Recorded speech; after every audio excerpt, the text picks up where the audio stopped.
कर्पूरगौरं करुणावतारं संसारसारं भुजगेन्द्रहारं सदा वसन्तं हृदयारविन्दे सदा। चलिए, बहुत सुंदर है। आप सब लोग आज इसी बहाने एकत्रित हुए। पिछली बार भी कार्यक्रम दरबार ने आयोजित किया था हरिद्वार में। वैसे तो कानपुर इसका मूल स्थान दरबार का रहा है। कानपुर से हरिद्वार तक, हरिद्वार से पूरी दुनिया में फैलने का जो एक बना हुआ है सिस्टम, एक व्यवस्था बनी हुई है, जो हरिद्वार से हो सकता है वो कानपुर से नहीं हो सकता है। हरिद्वार हमारी देवभूमि है, उत्तराखंड हमारी देवभूमि है। पूरे विश्व में हरिद्वार की पहचान है। कहीं पहचान कराने की आवश्यकता नहीं है। आज जब से हरिद्वार से नाता जुड़ा स्थूल रूप से, तब से विश्व के कई देशों में दरबार का फैलाव हुआ।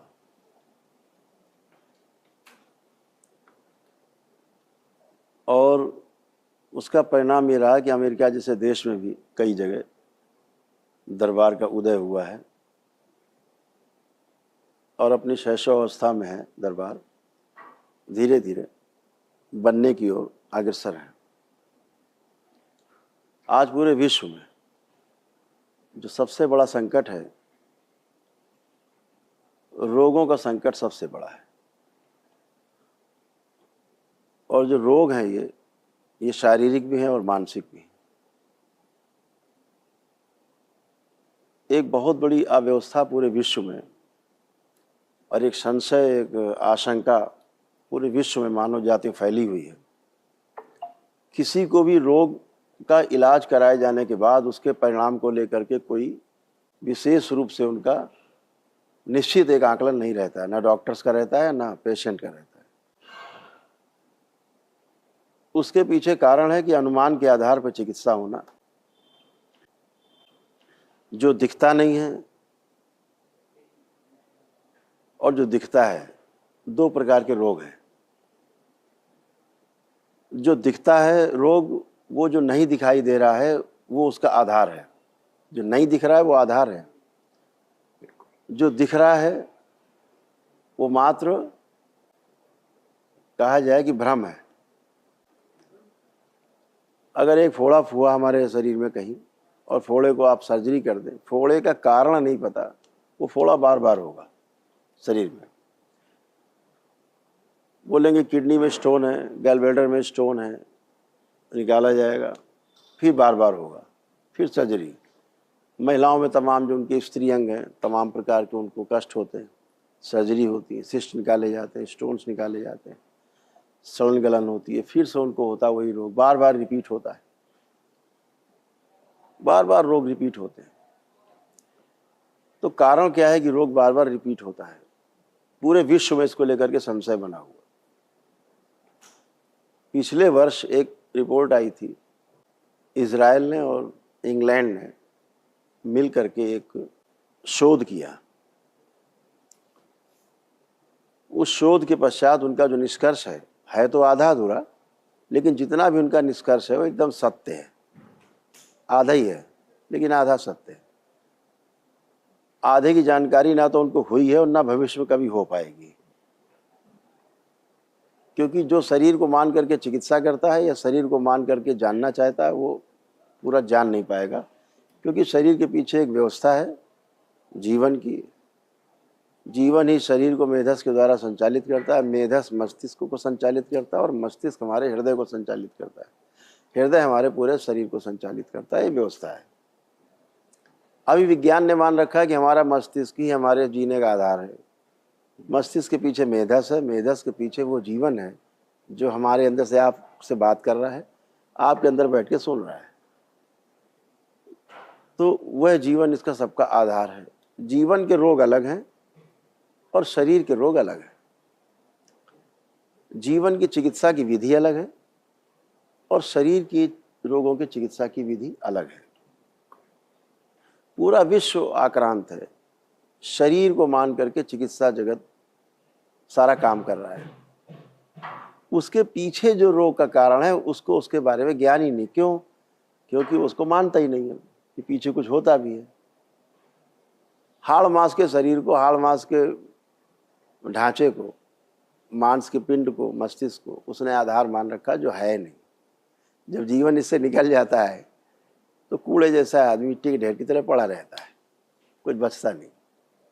हमारे महापुरुषों ने, सभी जितने धर्म हमारे देश में मजहब हैं, सभी साधु संतों ने, ऋषि मुनियों ने, तमाम मानव जाति के भलाई के लिए लगे रहने वाले लोगों ने बहुत रिसर्च की, बहुत ढंग से किया है। उसको बाकायदा लिपिबद्ध भी किया गया है।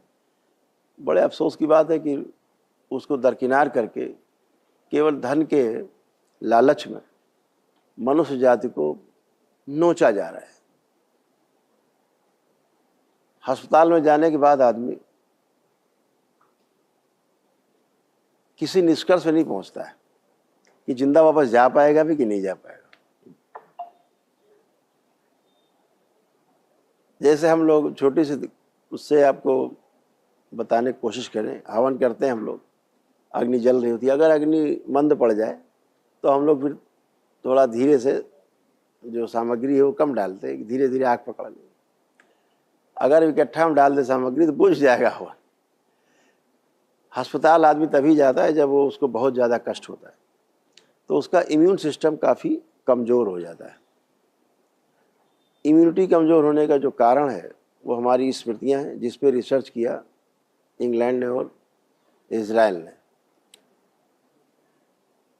तो क्या करते हैं कि जब अस्पताल गए तो सबसे पहले सब लोग उस पर चढ़ जाते हैं, पूरा सिस्टम अस्पताल का, कि अरे अरे बस गया गया, कि उस पर इतनी चीज़ें डाल देते हैं अंदर कि उसकी तो इम्यूनिटी वैसे बहुत कमज़ोर होती है, उस पर एकदम से सारा जहर केमिकल घुसड़ देते हैं। बची हुई इम्यूनिटी भी बैठ जाती, क्योंकि इतनी क्षमता नहीं होती शरीर में कि वो उसको पचा सके दवाइयों। फलतः आपने हमेशा सुना होगा आईसीयू जाने का मतलब आदमी की सांसें रुक जाती हैं। बताओ भैया आपका पेशेंट आईसीयू में जा रहा, धक से होता, अरे बाप रे क्या हुआ, लौटेगा कि नहीं। वेंटिलेटर गया तो मतलब ही नहीं, फिर तो बोले अब तो गए ही। फिर वो डॉक्टर साहब बाहर बताते हैं भैया आप ऊपर वाले से प्रार्थना करिए, अब उसी से करिए, वही है। तो वहाँ पे डॉक्टर साहब भगवान से मिला के चले जाते हैं। आप जानो, भगवान जाने, आपका पेशेंट जाने। तो इजराइल और जो उनका जो शोध पत्र प्रकाशित हुआ उसमें उन्होंने कहा, रिसर्च इस बात पे थी, बिंदु था कि रोग बार बार रिपीट क्यों होता है। भाई एक बार बोले कैंसर डिटेक्ट हुआ, कैंसर डिटेक्शन के बाद फिर कहा कि साहब इसका कीमो होगा, कीमो हो गया, फिर बोले साहब सर्जरी होगी, आवश्यकता है तो सर्जरी हो गई, फिर रेडिएशन होगा। फिर उसके बाद एक सर्टिफिकेट देते हैं कुछ दिन के बाद कि साहब यू आर ओके, आप कैंसर आपका नील है। आदमी खुशी खुशी घर आता है, 10-20 लाख रुपये खर्चा करके बेचारा कपड़े बर्तन बेच के इलाज कराता है। लौट के जब आता है तो साल 2 साल बाद फिर कुछ तकलीफ होती, फिर भागता है, नहीं साहब वो तो दोबारा से हो गया। हमेशा सुना होगा आपने, कैंसर जिसका ठीक भी हो जाता है, घर वाले और वह स्वयं वह व्यक्ति सशंकित रहता है कि दोबारा से ना हो जाए, और हो जाता है। एक भी आदमी आप ढूंढ के नहीं बता सकते जिसको कैंसर हुआ हो और दोबारा ना हुआ हो। निश्चित दोबारा होगा। दोबारा नहीं हुआ तो इसका मतलब कैंसर नहीं था उसको, सीधी बात। तो अब ये दोबारा जो हो जाता है, इसी पे शोध उनका हुआ, इसी पे रिसर्च की कि दोबारा क्यों होता है। तो उन्होंने ये पाया शोध के बाद, रोग दोबारा से रिपीट होने का जो कारण पाया वो ये पाया कि रोग हुआ और उसकी चिकित्सा हुई। चिकित्सा की जो यादें हैं, जो हमारी स्मृतियां हैं चिकित्सा के दौरान की, वही दोबारा से रोग उत्पन्न होने का कारण है। एकदम सटीक बात की। दरबार यही देखता है कि रोग का कारण हमारी स्मृतियां हैं। इतना ही नहीं, जिन घर वालों ने उस चिकित्सा को देखा है, उसके कष्ट को देखा है, वही रोग घर वालों में बनने लगते हैं। स्मृति इतनी खतरनाक है, बहुत खतरनाक। हम आप सबको कई फुर्सत में रहे तो प्रैक्टिकल करके दिखा सकते हैं, स्मृतियों को ट्रांसफर करके किसी में, कि सेम कष्ट इस रोगी के उसको होने लगेंगे। आप जैसे ही किसी से भाव से जुड़ते हैं, उसके सुख या दुख आप में परिलक्षित होने लगते हैं। कोई एक व्यक्ति खुशी आया, चुटकुला सुना है, हंस रहा है, आप भी हंस रहे खिलखिला, एक व्यक्ति बैठ रो रहा है, सबके अंदर दुख पैदा हो जाता है अपने आप। तो ये एक व्यवस्था है, जैसे ही आप भाव से जुड़ते हैं गहरे से, आप उसके भाव से जुड़े और उसकी स्मृतियां आप में ट्रांसफर होना शुरू, या आपकी उसमें जाना शुरू। जैसे आप ब्लड डोनेट करते हो तो आपकी स्मृतियां भी उस व्यक्ति में ट्रांसफर हो जाती हैं। आपके रोगों की स्मृतियां, कष्टों की स्मृतियां, सब ट्रांसफर हो जाता है ब्लड डोनेट होने के बाद जिसको देते हैं। इतना ही नहीं, ये तो आपने सोचा है कि ए ने बी को दिया तो बी में रोग चले गए या कष्ट चले गए, ऐसा नहीं है। केवल बी के भी रोग कष्ट उसके ए में आ जाते हैं, जबकि उधर से खून नहीं आया है, उधर से स्मृतियां ट्रांसफर हुई हैं सूक्ष्म में। ऐसे गठबंधन हो जाता है। बहुत अद्भुत है सूक्ष्म जगत। बिना सूक्ष्म जगत के स्थूल जगत है नहीं, इसकी कोई हैसियत नहीं स्थूल जगत की। सारा सूक्ष्म होने के आधार पे, अगर सूरज है उसके चारों ओर सूक्ष्म है जो खाली हिस्सा दिख रहा है, चंद्रमा है उसके चारों ओर जो खाली हिस्सा दिख रहा है, धरती खाली हिस्सा चारों ओर दिख रहा है, यही उसके होने का और नियमित रहने का आधार है, सूक्ष्म जगत ही। ऐसे शरीर है, तो जो सूक्ष्म है वो शरीर को चला रहा है, सूक्ष्म निकल जाए शरीर मिट्टी है। तो दरबार के जो शोध हैं, उस शोध के उपरांत दरबार ने निर्णय लिया कि इसको पूरे विश्व में ले जाना है, और पूरे विश्व में ले जाना है। और हमारा जो सनातन है, सनातन के आधार पर ही इसको पूरे विश्व में फैलाया जा सकता है। अभी सनातन को लेकर के बहुत भ्रम है, बहुत लोगों ने अवधारणाएं बना रखी अपने अपने हिसाब से। सनातन एक धर्म है, उसको हिंदू से जोड़ करके देखते हैं। हिंदू एक संस्कृति है और सनातन हमारा धर्म है। किसी जाति का हो, किसी धर्म का हो, किसी मजहब का हो, किसी संप्रदाय का हो, किसी कबीले का हो, उसका धर्म सनातन ही है।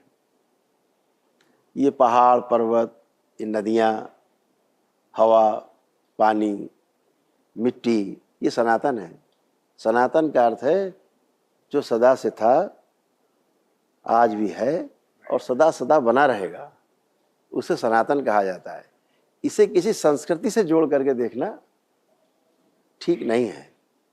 संस्कृति हमारे जीने का आधार हो सकती है। हमारी जो स्थानीय भौगोलिक स्थितियाँ, परिस्थितियाँ हैं, उनके आधार पे हमने संस्कृतियाँ विकसित की हैं।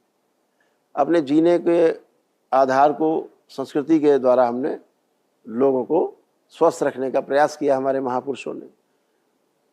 तो स्वस्थ रहने के लिए जितना जो कुछ बना है, बताया गया है, वो धर्म के आधार पर ही है। जितने ग्रंथ लिखे गए हैं धर्म को आधार मान करके सारी संस्कृतियां डेवलप हुई हैं, विकसित हुई हैं। तो मानव धर्म ही सनातन धर्म है। इस बात को हमें सबको समझना होगा कि हमारा जो मानव धर्म है वह ही हमारा सनातन धर्म है।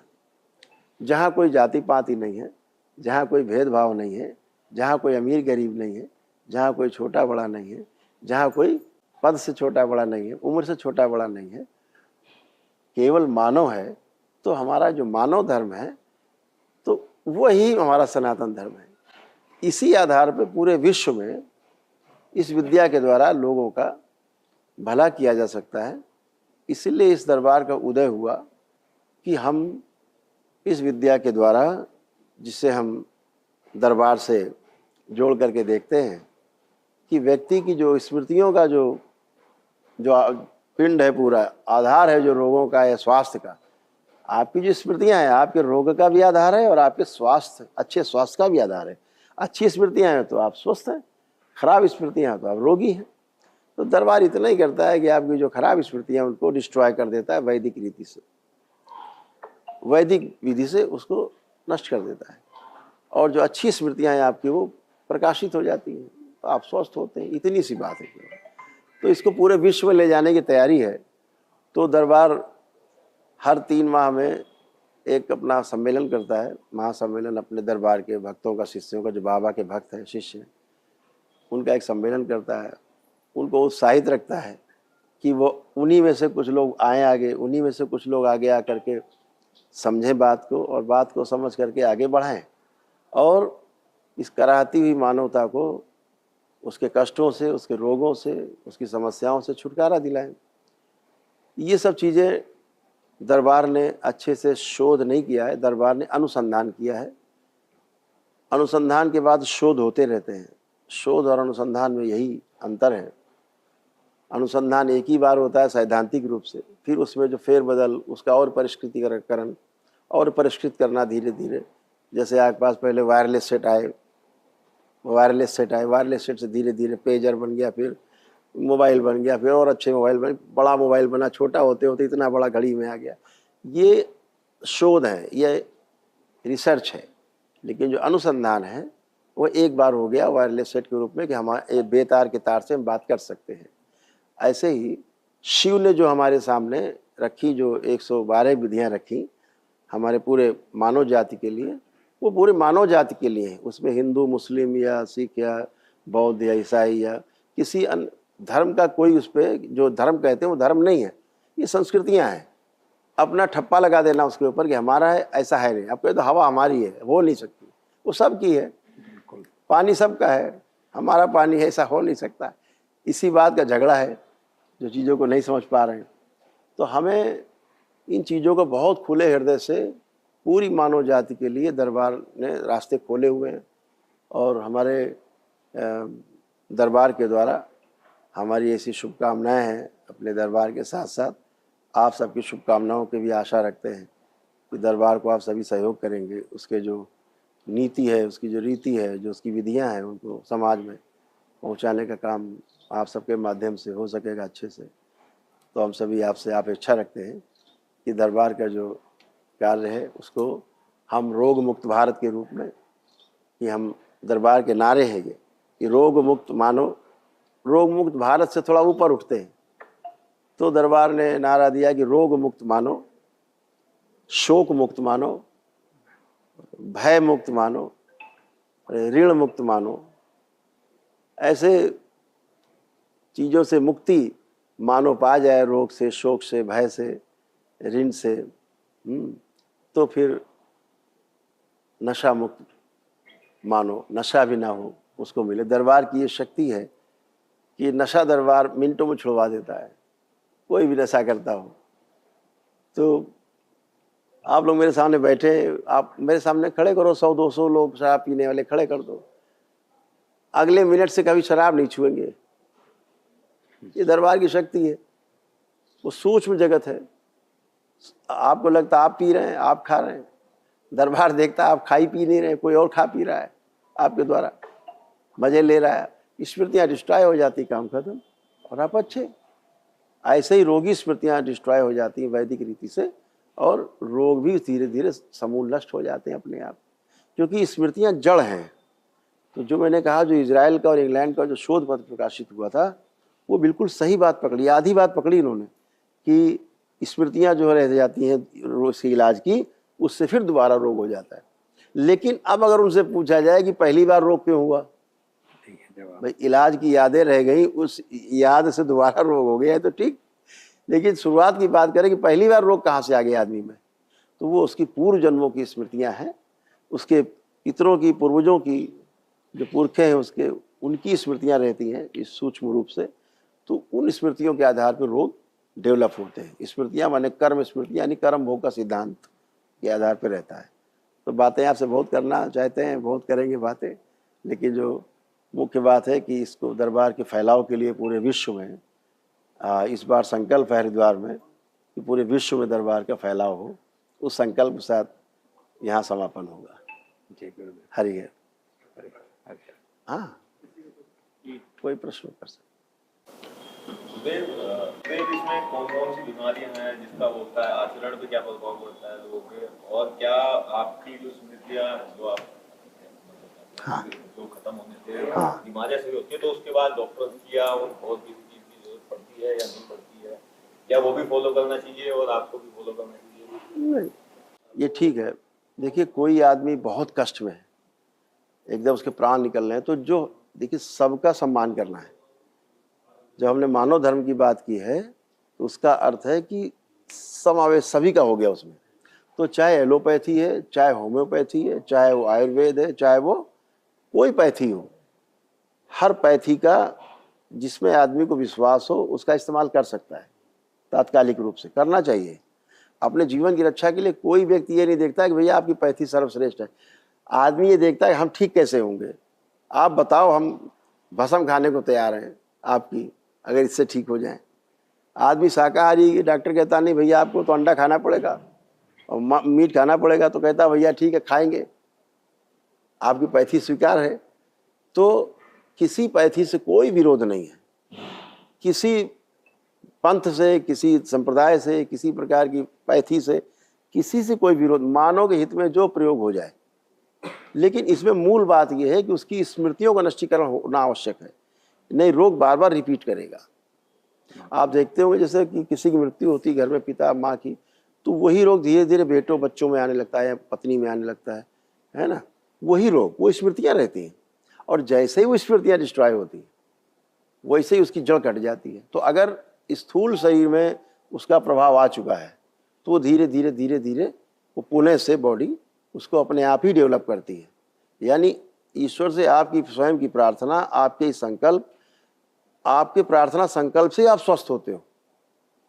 दूसरा कोई रास्ता नहीं है इस संसार में। इस मानव जाति के पास जो सबसे बड़ी शक्ति है प्रत्येक व्यक्ति में, बच्चे बूढ़े जवान नौ सब में, वो आपकी प्रार्थना की, आपके संकल्प की शक्ति है।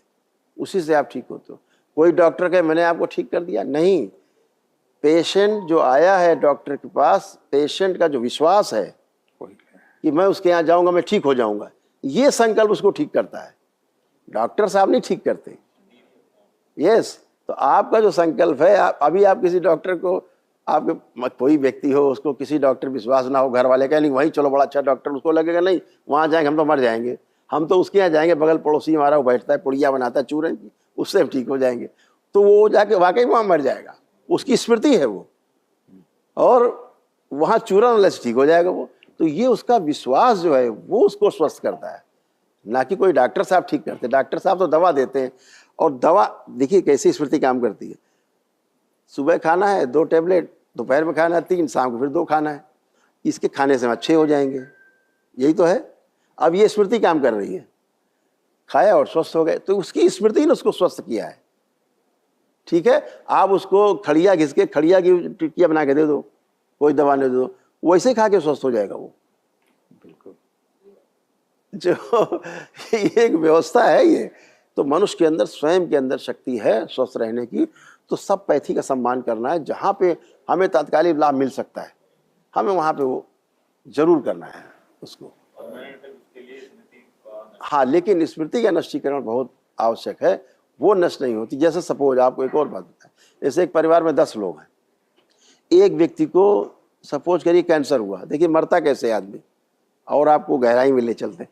जब आप लोग बैठेंगे फुर्सत में तो खूब गहराई से चर्चा करेंगे, तो ऊपर ऊपर की चर्चा हो रही सतह की।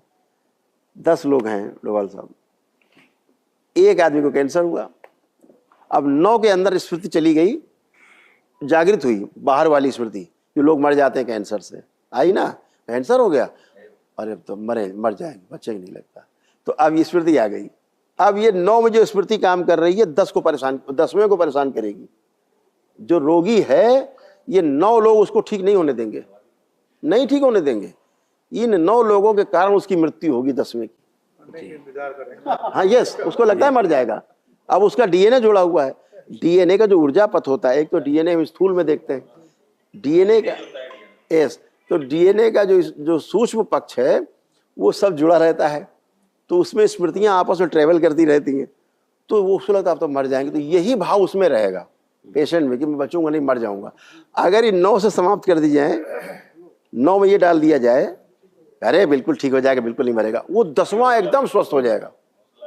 देखिए हम आपको करके दिखा सकते हैं। भाटी जी कहाँ गए? कहते हैं किसी भी चीज के लिए जो है विल पावर जो है हाँ, मजबूत होना चाहिए। हाँ हाँ, और उस अपने इस विल पावर की वजह से भी वो बहुत सारी चीजों को जो है, जैसे अपने स्मृति वाला जो अपनी स्मृति वाली बात कही। और एक होता है जैसे कोई शराब छोड़ना चाहता है उसकी उसके जो विल पावर इतने स्ट्रांग होते हैं, अगर वो निर्णय कर लेता है कि हमें शराब नहीं पीना है तो वो छोड़ देता है। तो क्या ये स्मृति और विल पावर क्या इसी की बात कर रहा हूँ, संकल्प की बात कर रहा हूँ। जो मैंने संकल्प और प्रार्थना की बात की, संकल्प का जो हमारा सेंटर है, पावर सेंटर, वो हमारी नाभि है। जो हमारे गर्भ में, माँ के गर्भ में हमारी नाभि जुड़ी रहती है, जिससे हमारा पालन पोषण होता है गर्भ में। तो ये हमारा विल पावर सेंटर है, ये हमारा इच्छा शक्ति का केंद्र है, हृदय हमारा भाव शक्ति का केंद्र है, और ये विचार का केंद्र है। तीन का संतुलन ही जब हो जाता है तो संकल्प होता है कोई मजबूत, तब आप पूरा आपका संकल्प होता है। अगर यहाँ से इच्छा शक्ति छोड़ दीजिए, हृदय से छोड़ा रहे, यार अच्छा नहीं है, लोग समाज में क्या कहते हैं, ये मजबूत नहीं है, तो पिएगा बार बार आदमी। तो विचार, भाव और हमारी इच्छा शक्ति, डिजायर, जो हमारे विल पावर सेंटर है, ये तीनों का जो गठजोड़ होता है वो संकल्प होता है। तो हमारे संकल्प से, हमारी प्रार्थना से ये चीजें नष्ट हो जाती हैं। गुरुजी, स्मृतियाँ कैसे नष्ट होंगी आपके शरण में या स्वयं? धार्मिक होने से भी हो सकती है या हाँ, धार्मिक, वही धार्मिक होने से नष्ट होंगी। कैसे? धार्मिक माने वो नहीं हिंदुइज्म और मुस्लिम और ये क्रिश्चियनिटी, ये नहीं। धर्म यानी व्यवस्था, सूरज, चांद, सितारे, ग्रह, गोल, नक्षत्र, धरती, इसके आधार पर, वायु, जल, इसके आधार पे, इसके शुद्धिकरण से। अभी क्या है बताओ, अच्छा इसमें से कौन सा शुद्ध है? पांचों तत्व हैं, पांच में से आप बताओ तो कौन सा यहाँ पे शुद्ध है? चार तत्व तो शुद्ध है ही नहीं, है ना। आपका जल तो बिल्कुल ही नहीं है शुद्ध। आप कहीं से उठा लो जल, अभी यहीं ले लो जल, गंगोत्री के जल में यहाँ के जल में फर्क है। ये कहाँ से फर्क आ गया, है ना। तो धर्म को हमने नष्ट किया। ये धर्म को नष्ट करना ये है, ठीक है ना। ये अधर्म है। तो हमें इस अधर्मता से, इससे बचना है। ये सबके लिए, जल सबके लिए है। इसको कोई हिंदू पिएगा, मुस्लिम पिएगा, ऐसा नहीं है, ये सबको लगेगी। तो ये हमारा धर्म है कि हम जल का संरक्षण करें, जो जैसे हमको मिला है उसको वैसा रखने में हम मदद करें सृष्टि की। जैसे कोरोना काल आया तो आप लोग तो याद रहते, देखा ही होगा जल कितना स्वच्छ हो गया होगा, है सारा वायुमंडल और सारा जल, डोभाल साहब देखा होगा आपने कैसे हो गया होगा, नीला हो गया है एकदम बिल्कुल शुद्ध। तो अब ये क्या किया कि मनुष्य की उसमें दखल जो है वो न्यून हो गया, है ना। तो यही धर्म को बचाना है, यही धर्म है ना। गुरुजी, मेरा क्वेश्चन था कि स्मृतियाँ कैसे नष्ट? हाँ, वही हमने कहा पार्टी जाए तो करें, आप इसलिए स्थगित किया था। हम दिखाते हैं, आप लोग आंखें बंद करिए 1 मिनट के लिए, हम आपको दिखाते हैं स्मृतियाँ कैसे हटती हैं। आंखें बंद करिए। ओम। देखिए, हम एक काम करेंगे, आपके हम उन विचारों को जो स्मृतियाँ बनाती हैं हम रोकेंगे। आपके अंदर एक भी निगेटिव थॉट्स नहीं आएगा अगले मिनट से। आंखें बंद करिए,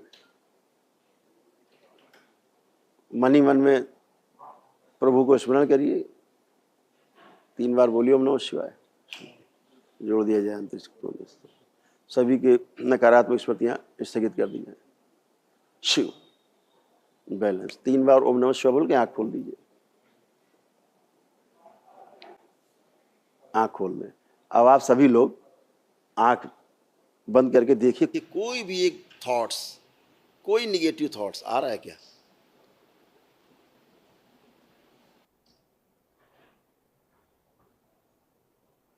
खूब सोचिए, किसी के प्रति आ रहा है क्या, ये देखिए। नहीं आ रहा। अच्छा, अपना जो दुश्मन नंबर 1 हो उसको ध्यान करिए, देखिए उसके लिए भी कोई एक भी निगेटिव थॉट्स आ रहा है क्या? आप चेक करिए आप लोग।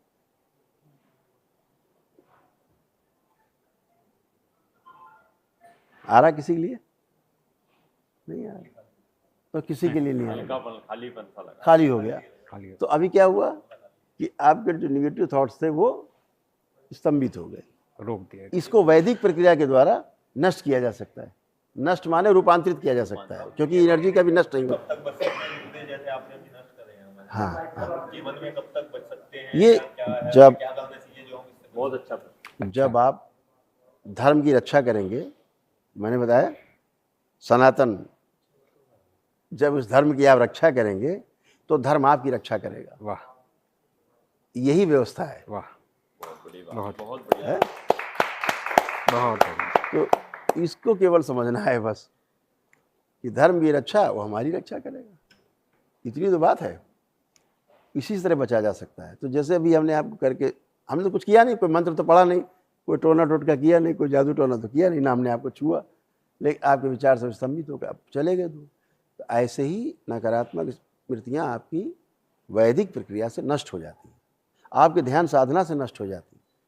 दरबार इस बार वो शक्तियाँ खोलने जा रहा है इस हरिद्वार में कि कोई वैदिक प्रक्रिया नहीं करेगा, उसके बाद भी केवल ध्यान साधना से उसके सभी रोग कष्ट और सारी स्मृतियाँ गंदी नष्ट हो जाएंगी। ये अपना अभी यहाँ पे 2 दिन या 3 दिन का 3 दिन का है। 3 दिवसीय कार्यक्रम। हाँ, 3 इसमें क्या चीजें? गुरुदेव एक सेकंड गुरुदेव। हाँ, राजीव जो गुरुदेव ने अभी किया वह इसीलिए हो पाया और आपके समस्त स्मृतियाँ स्तंभित इसीलिए हो पाई कि गुरुदेव ने उन प्रकृति के उन तत्वों पर नियंत्रण पाया। और इसी चीज़ को शिव संहिता में कहते हैं कि जब एक साधक महात्मा महापुरुष मानव और महामानव की श्रेणी में पहुंचता है, प्रकृति के तत्व उसके नियंत्रण में होते हैं और वह प्रकृति के तत्व को आदेश देता है और वो तत्व उसका पालन करते हैं। बस इतनी सी बात है और ही गुरुदेव की अति विशिष्टता है जो उस रूप से कर पाए।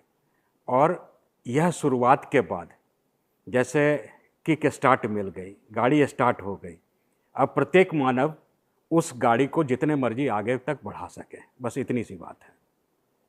सरल शब्द। और दरबार में लाखों साधक हैं, उनमें से कई हजार तैयार हो चुके हैं जो बात को आगे बढ़ा रहे हैं। और तो गुरुजी विदेश प्रवास भी रहता है, देशों में भी शाखाएं हैं। हमें तो इंटरेस्ट नहीं था वो, लेकिन जो अपने पास धरोहर है दरबार के पास, वो मानव जाति की धरोहर है, इसीलिए पूरे विश्व में इसको फैलाना आवश्यक है, क्योंकि ये मानव जाति की संपदा है। तो केवल भारत की होकर न रह जाए, भारत के द्वारा पूरे विश्व में फैले, इस प्रयास में है। इसीलिए दरबार के जो तमाम शिष्य हैं उनमें फॉरेनर्स भी हैं और भारतवंशी भी हैं जो बाहर रहते हैं। सभी लोग मिलजुल करके एक बाहर बड़ा प्रयास कर रहे हैं, सब लोग लगे हैं और सभी की ज़मीन जगह भी हो गई है सब। हाँ, अब बस अब अगला फेज है कि स्टार्ट होना है।